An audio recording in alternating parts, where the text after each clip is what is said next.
Kochi metro rail പദ്ധതി സംയുക്ത സംരംഭമായി നടപ്പാക്കണമെന്ന ആവശ്യത്തോട് കേന്ദ്ര ധനവകുപ്പ് പുറംതിരിഞ്ഞു നിൽക്കുകയാണെന്ന് മുഖ്യമന്ത്രി വി എസ് അച്യുതാനന്ദൻ. സംസ്ഥാനത്തെ പണിതീരാത്ത റെയിൽവേ മേൽപ്പാലങ്ങളുടെ നിർമ്മാണം ഉടൻ പൂർത്തിയാക്കുമെന്നും മുഖ്യമന്ത്രി കൊച്ചിയിൽ അറിയിച്ചു. വയറ്റില ബസ് ടെർമിനൽ ഉദ്ഘാടനം ചെയ്യവെയാണ് കേന്ദ്ര നയത്തിനെതിരെ വി എസ് ആഞ്ഞടിച്ചത്.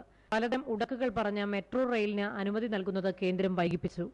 കൊച്ചിയിൽ മെട്രോ റെയിൽ മുതലാകില്ലെന്ന നിലപാടും കേന്ദ്രത്തിനുണ്ട്.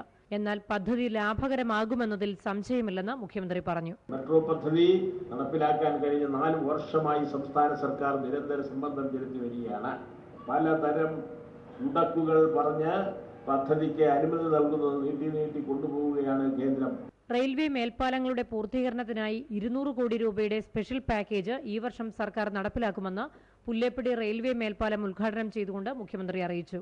മേൽപ്പാലങ്ങൾക്ക് ആവശ്യമായ സ്ഥലം ഫാസ്റ്റ് ട്രാക്ക് സംവിധാനത്തിലൂടെ ഏറ്റെടുക്കുന്നതിന് നടപടി സ്വീകരിക്കും. പൂർത്തീകരിക്കപ്പെടാത്ത റെയിൽവേ മേൽപ്പാലങ്ങളുടെ കാര്യത്തിൽ പ്രത്യേകമായ ഇടപെടൽ നടത്താൻ സർക്കാർ തീരുമാനിച്ചിട്ടുണ്ട്.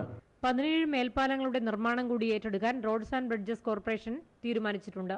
300 കോടിയോളം രൂപ ചെലവിൽ നിർമ്മിക്കുന്ന ഈ പദ്ധതി അടുത്ത വർഷം അവസാനത്തോടെ പൂർത്തിയാക്കാൻ കഴിയുമെന്നും മുഖ്യമന്ത്രി അറിയിച്ചു.